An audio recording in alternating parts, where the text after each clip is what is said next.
maze kubona ubu nyine ni itangazo M23 yasohoye, nabibonye kuri X ya Lawrence Kanyuki, niho nabibonye ubu mu kanya kuri X cyangwa se ku rubuga rwahoze rwitwa Twitter, niho yanditse. Hari amakuru ahari atari meza avuga yuko mbese ni amakuru atari meza, nuko abanyamurenge batuye Uvira M23 yabasezeye ngo barebe iyo baja, kuko ngo igitutu c'amahanga cyatumye bagiye kuzingura bakaja kure.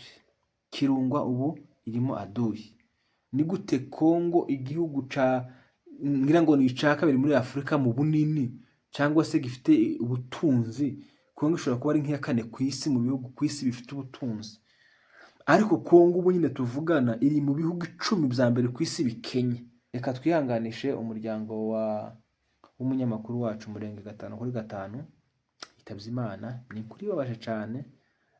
Uru ni urugingo rwa kabiri tubuze mu ba YouTubers, siritu bavugira ubwoko cyangwa se batangaza amakuru arimo indani. Ushize twabuze umoja wetu, umusore wakoraga, nimba ari umugabo nimba ari umusore, ariko wenda ni generation yacu, twaramubuze turababara.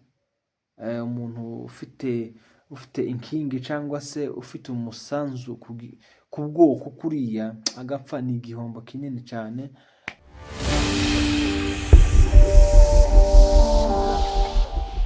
Yes, reka ngusuhuze, kwifuriza igitondo ciza, wewe bukeye ndetse nawe bugorobye, kwifuriza umugoroba mwiza bivanye naho uherereye.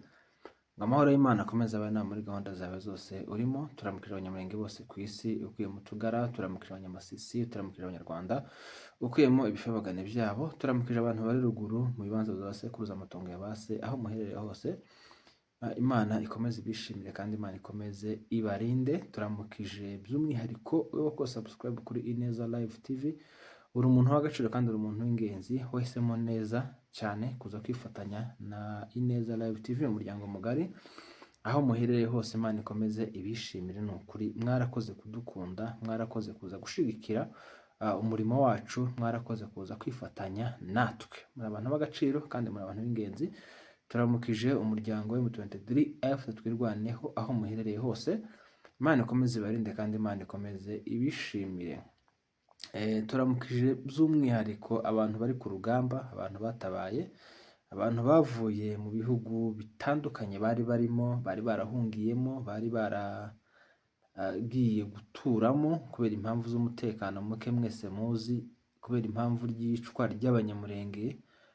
Gahunda yabo kwari kugira ngo basibanganye cyangwa se bazimye izina umunyamurenge muri Repubulika Iharanira Demokarasi ya Kongo. Ariko kubera umugambi w'Imana atari uw'ejo, kubera ko iby'Imana ntawamenya formule yabyo, n'ubu ngubu abanyamurenge baracahari kandi benshi cyane. Mwarakoze mwe mwaharaniye ko iryo zina ridasibangana, mwarakoze mwebwe mwaharaniye ko iryo zina rigomba gukomeza kubaho paka. Turamukije abanyafurika, abanyaziya, abanyaburayi, aho muherereye hose, abantu bagira umutima wa kimuntu, umutima w'ishaka ry'iwabo, umutima nagiye mbona hari abantu benshi banga iwabo, umuntu agaterwa ipfunwe n'iwabo, umuntu akumva iwabo ari nk'ikuzimu cyangwa se ari nko mu mwobo, ataba proud yo kuvuga ko ari umunyekongo, ari umunyamurenge. Ariko abantu nk'abo ngabo Imana izi bababarira cyane, kubera ko n'ijambo ry'Imana navuga ngo ijuru rya mbere ni gakondo yawe, aho uvuka niryo juru rya mbere ryawe. Ariko ibyo ngibyo ntitubitindaho cyane kuko sibyo byatuzanye. Twebwe hano iwacu turi 8:02 z'ijoro, ntitukoza hano kwicara kuvuga ubusa cyangwa se kubuco dukora ngo tuze kubabwira amakuru tugiye kubabwira. Ariko tubanje gutanga mpore, tubanje kwihanganisha abanyamurenge muri rusange bugarijwe n'iki cago cyo gupfusha buri munsi. Ariko ni ukuri mwihangane kandi mukomere, imvura iragwa igahita, nijoro niryo riza rica.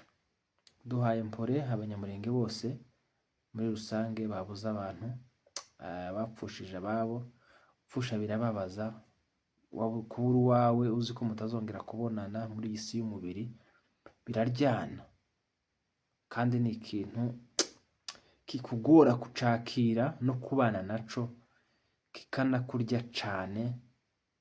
Nagiye mbona abantu bamwe bagiye bapfusha abana babo, ugasanga bameze nyine nk'abantu bagize ikibazo gikomeye mu mitekerereze, kubera ko urupfu ntirumenyerwa.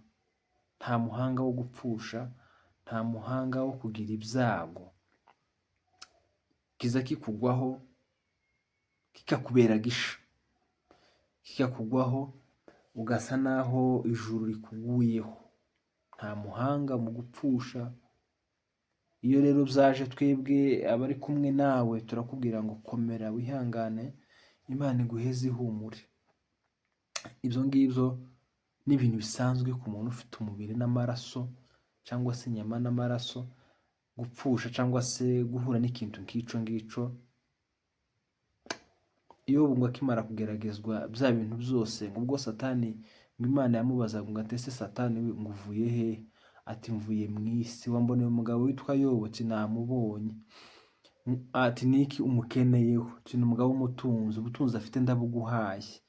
Ati niki kindi? N'umubiri ukeneye wiwe ndawuguhaye. Ngo Yobu arateseka cane, abura ibintu byose, abura abantu, abura ibyo yari afite byose, n'umubiri arawubura. Ngo umugore we aramubwira ngo ese watutse iyo Mana yawe ukipfira? Yobu baravuga ngo nta mukiranutsi ngo nzi wishwe n'inzara.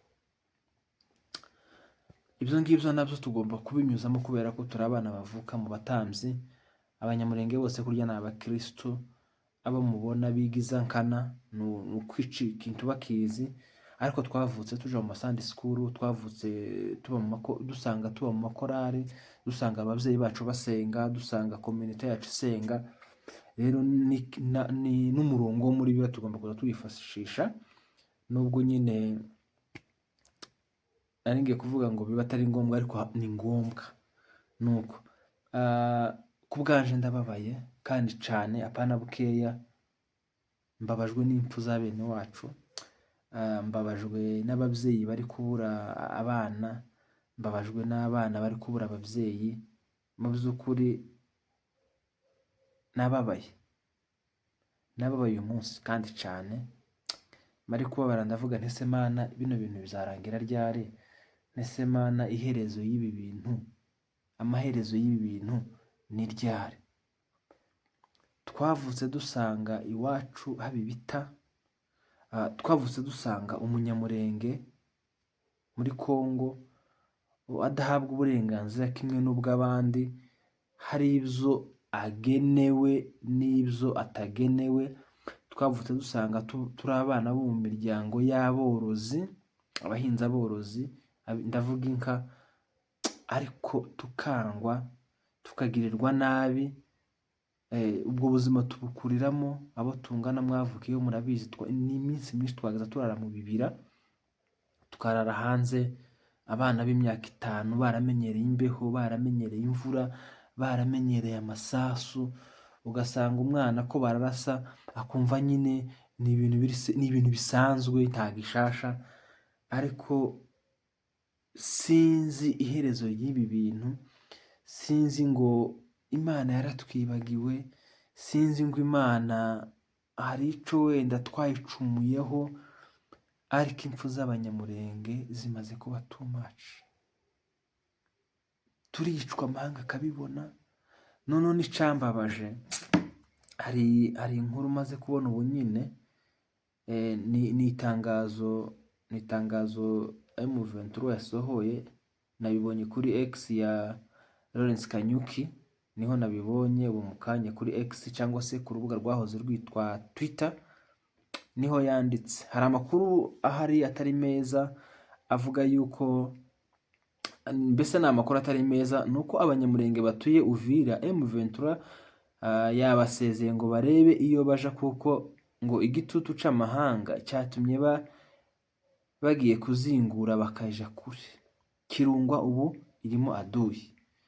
Nanjye rwose none nari maze kumenya ku bantu bari Uvira ko ko harambikiranye rwose. M23 yavuganye na Mutualité bumvikana ko bagomba guhunga cyangwa se kuhava.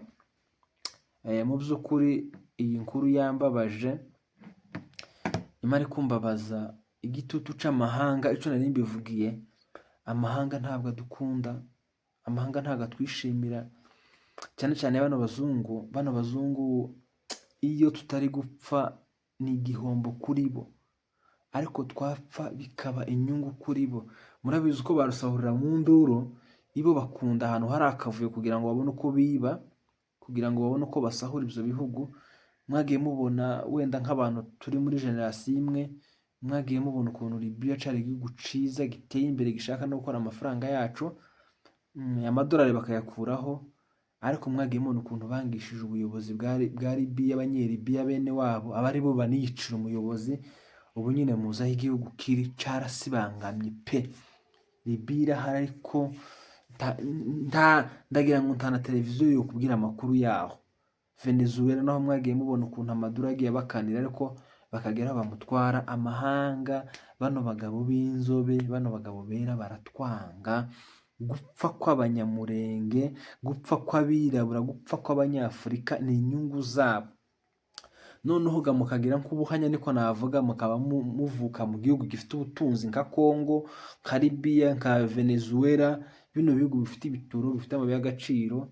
Ibyo ngibyo byo ukuntu ari n'abagome, barabanza bakabateranya mwebwe ubwanyu, bakakwereka ukuntu wewe uhawe indeba uri mubi, nje uhaye uvuga ukuntu ndakwiye kumwizerwa imbere yawe, ngomba kugirirwa nabi kugira ngo amahoro ahinde cyangwa se amahoro atahe.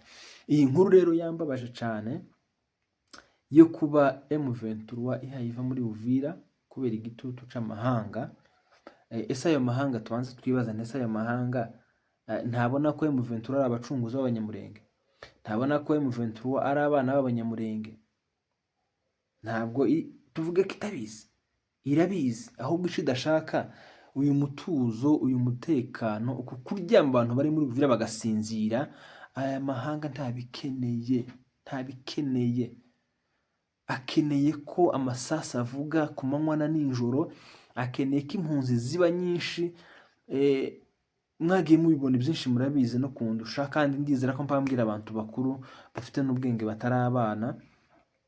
M23 kuva yafata Uvira kugeza ubu tuvugana hari amahoro. Mwagiye mubona abaturage ukuntu bagiye babishimira, ukuntu byagiye ibintu byiza cyane. Amahoro ahari yazanywe n'aba bacunguzi, nico rero amahanga adakeneye.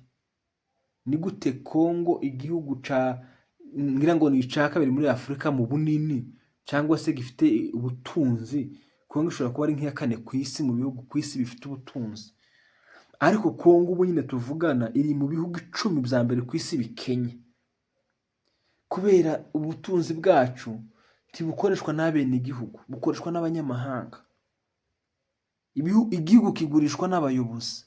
Mwabonye ko perezida uri bunyine yakigurishije yagiye Amerika ngo mwebwe mumfashe kwirukana M23, ariko naje mbahaye igihugu muze mu gikoresho ico mushaka. Canada igira ibirindiro muri Congo byo gucukura amabuye y'agaciro. Ibo gusa hajya yawo baze gusa badusahure, namara kudusahura baje kubaka iwabo. Kandi n'ukuntu biba bibabaje, bakaza bagakura ziriya ntore iwacu bakaja kuzikora nk'amatelefone n'amaraptop, twebwe tukaja kubigura biduhenze, kandi bo barabikuye iwacu ku busa. Nico kintu kiza kimbabaza. Bakaduteza umwiryane, umwana akica se, umubyeyi akica umwana, turi abantu bamwe. Congo ni y'abakongomani, Congo ntabwo ari y'abazungu. Congo ni yacu abene gihugu, ariko gusa kubera imiyoborere mibi na propaganda badushizemo y'amacakubiri, nuko bamwe batagomba kuhatura kandi ari abene gihugu. Abantu bamaze imyaka irenga 150 muri Congo kurabirukana ngo bahave bajehe, nihe handi bazi. Ibisekuruza byiwe 5, ibisekuruza byanje 5 byavukiye muri Congo, bipfira muri Congo. None kuranyirukana ngo sindi umukongomani, je ndajahe? Niye handi wumva ngomba kugira ikibanza mu gihe iwacu muhamuhanyirukana? Iyi nkuru ya M23 yo kuba ihaya ikurwa Uvira ni ibintu byibabaje. kandi ni ibintu biteye ikibazo kubera aya mahoro batayakeneye. Abazungu bakeneye ko amaraso aguma akameneka, bakabona n'uko baza gusahura. None se nimubafungira M23, nimufungira abazungu amayira, bazurira hehe? Cyangwa bazakirira hehe? Mu gihe mufite ubuyobozi bwiza buri gushyira ibintu ku murongo, mugatora abayobozi, mukagira departema zose, barusahurira mu nduru, bazasahurira hehe? Rero umwanzuro nta wundi, ni uko bagomba kubirukana kugira ngo babone uko baza kuguma guteza akavuyo no gukomeza gukora biriya bintu bibi, babone uko batwara ibintu. Yerega igihugu gifite akavuyo, buri wese araza agatwara, ntaho muzarega, nta buyobozi, yewe nta nubatesha, ntawuhari. Ibo gusa bakeneye kuza komeza gutwara. Reka twihanganishe umuryango w'umunyamakuru wacu Murenge 5/5 yitabye Imana. Ni kuri babaje cyane. Uru ni urugingo rwa kabiri tubuze mu ba YouTubers, siritu bavugira ubwoko cyangwa se batangaza amakuru arimo indani. Ushize twabuze umoja wetu, umusore wakoraga, nimba ari umugabo nimba ari umusore, ariko wenda ni generation yacu, twaramubuze turababara. Umuntu ufite inkingi cyangwa se ufite umusanzu ku bwoko kuriya agapfa, ni igihombo kinini cyane. Umuryango wa Murenge 5/5, abavukanyi biwe, ababyeyi biwe, mukomere, tubahaye pole kandi turabakomeje muri ibi bihe bikomeye. Turi kumwe namwe, mwihangane cyane, ndetse n'abanyamurenge muri rusange. Mwabuze umuntu w'ingenzi cyangwa se w'umumaro, mukomere kandi mwihangane. Imbuto ye zirasarurwa. Nababwiye ngitangira ngo ntawe umenyera urupfu, ariko iyo ruje turarwakira.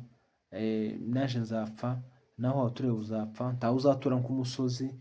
Ariko se ni inkuru ki usize imusozi? Ese bazakwibukira kuki? Dukore neza tukiriho, wa mugani uvuga ngo, cyangwa se rya jambo rivuga ngo gira neza wigendere. Rero ubwoko bwacu mukomere cyane, ihumure ritangwa n'Imana. Imana ibaheze kandi ibaheze imitima ikomeye kugira ngo mubyakire. Turabakunda cyane.